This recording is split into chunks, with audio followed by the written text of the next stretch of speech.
thrilled this evening to introduce to you Dave, who comes to talk to us about evidence in faith. So hold on to your seats.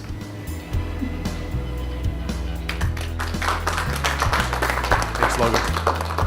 Appreciate it.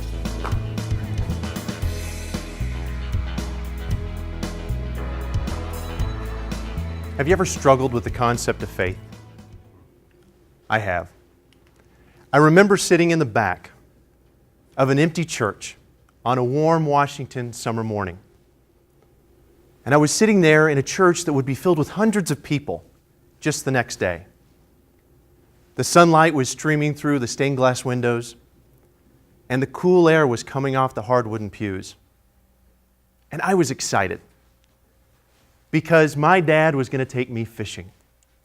And so my mom had dropped me off right in the back of the church, and my dad was at the front preparing for his sermon the next day. And I always was inspired to see my dad talk, but this was the first time I experienced him getting ready for his speech, getting ready for the presentation the next day. It's one of the most vivid memories I have of my father. Now, my father, pictured here with my mother and my now 11-year-old son, Tristan, was a minister for about 60 years before he passed away on March 13th, 2012. And during that time, he inspired a lot of people. I remember being on those hard wooden pews every Sunday, hearing a lot of topics and a lot of sermons. My dad was a very animated speaker. He knew how to make topics come alive.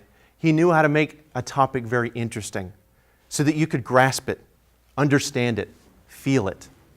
In fact, he had quite a reputation because of his presentation style, because of the way he brought the message forward. He was invited to scores of countries, and he went to basically every state in the United States. He was very forward-thinking. Way before PowerPoint, he was animating his own slides.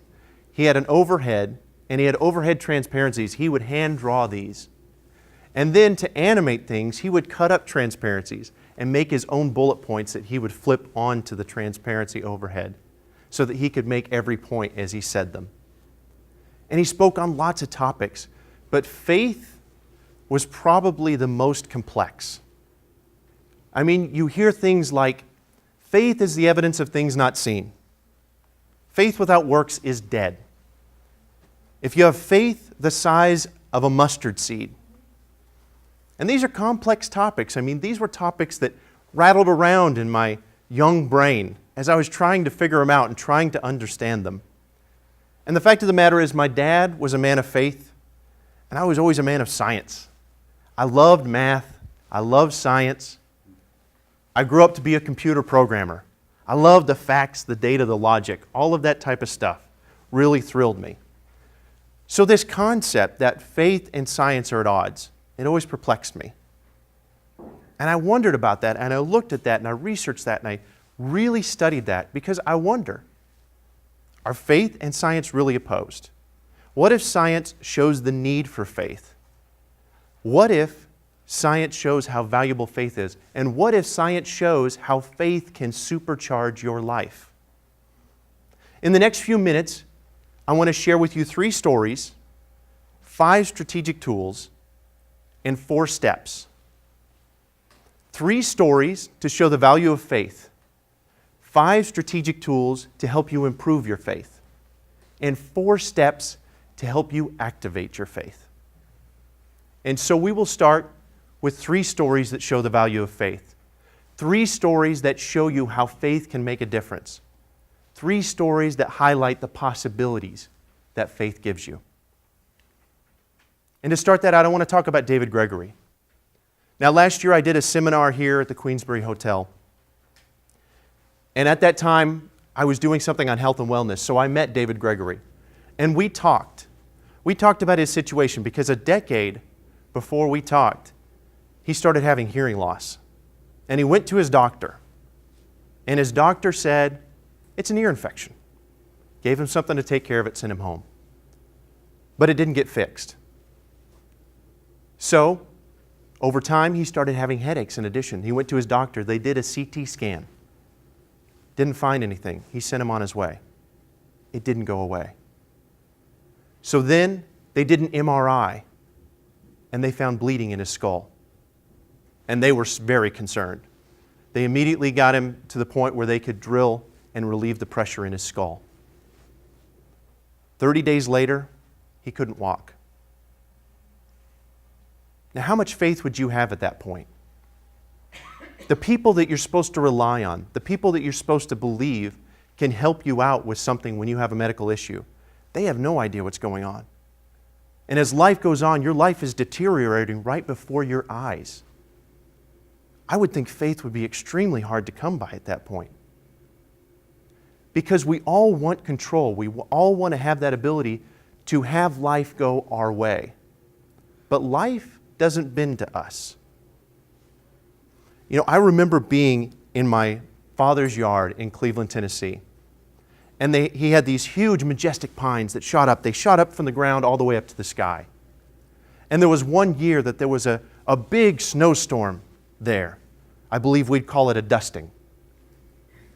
But it was this big snowstorm that really tested these trees that didn't have this experience of any weight of snow.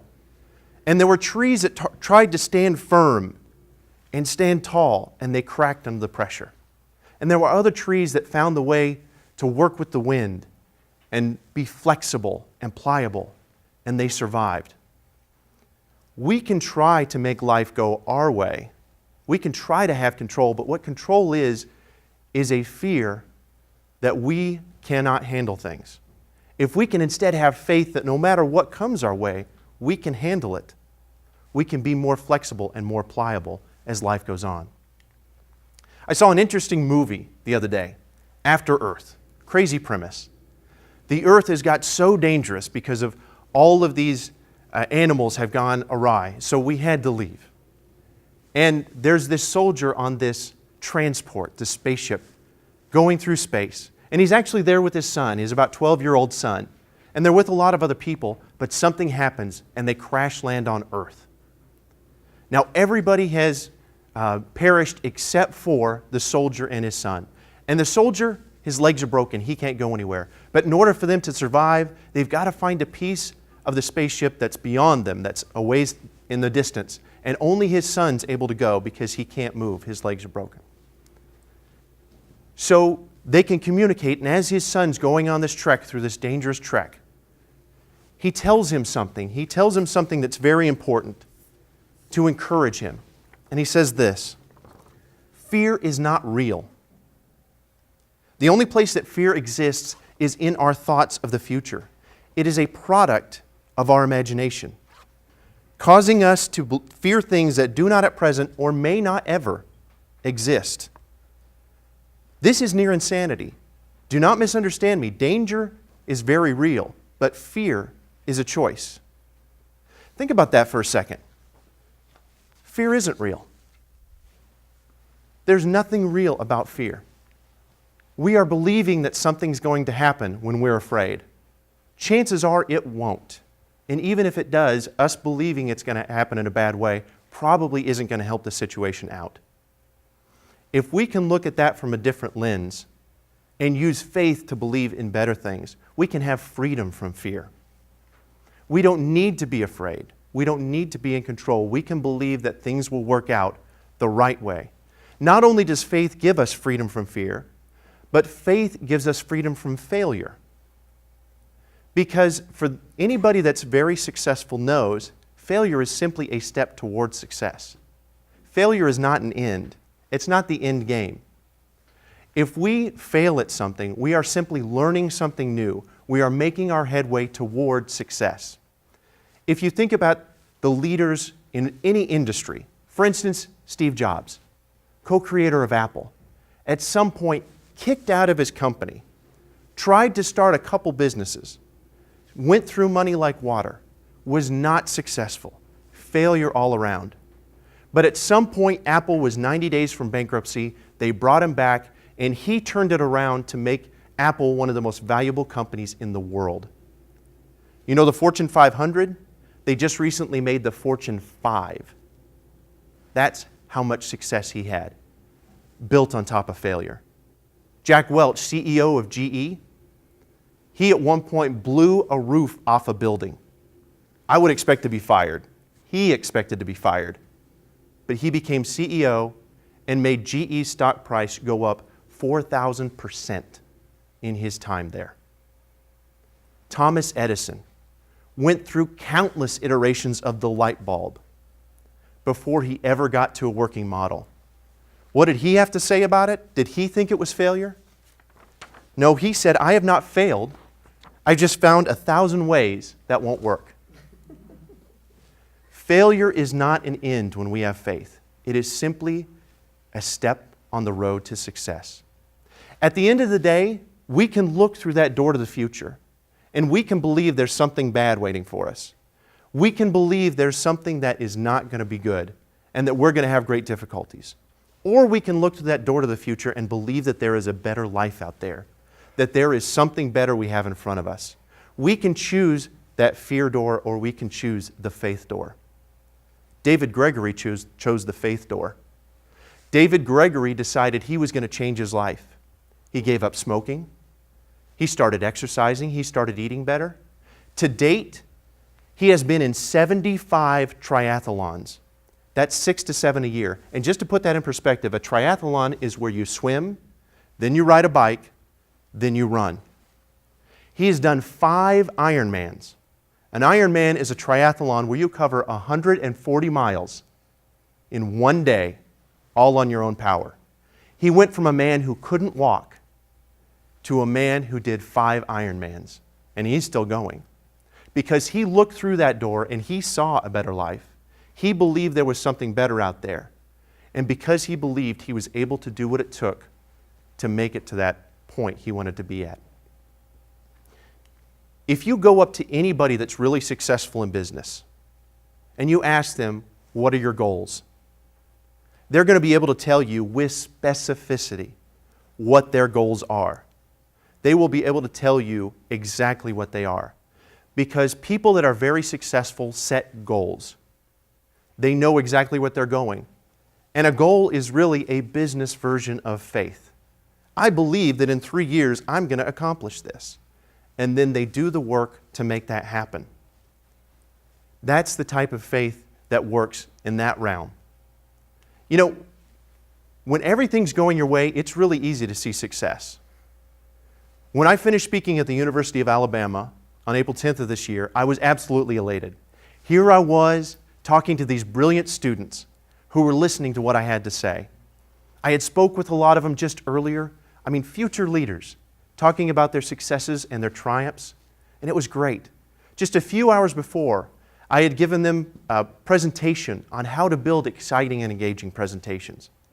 And about a third of them had attended that, and it was a lot of fun. What's more, in the months leading up to that, I had been to Fortune 500 campuses up and down the East Coast, and I had been to Georgia Tech. And I also had tickets to Nebraska and London in hand. I had been working out details for Canada and several other states. And I was just absolutely thrilled with the progress I was making. In fact, I even started to have to decline different speaking engagements because I had too many bookings. It was really easy at that point to see success. But 3 years earlier, my story was much different. I was traveling mile after mile through barren stretches of road in a rented U-Haul. I had few possessions even to put in the U-Haul. And I had to make this long 1,000-mile stretch in one day because I couldn't afford a hotel room. It was a long, lonely stretch, and it was accented only by a 3-hour stretch through New Jersey construction.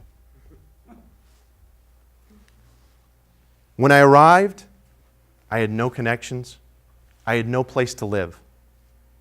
I was luckily able to find a place, put what little furniture I had in, and I was so thankful for a bed I had to sleep on.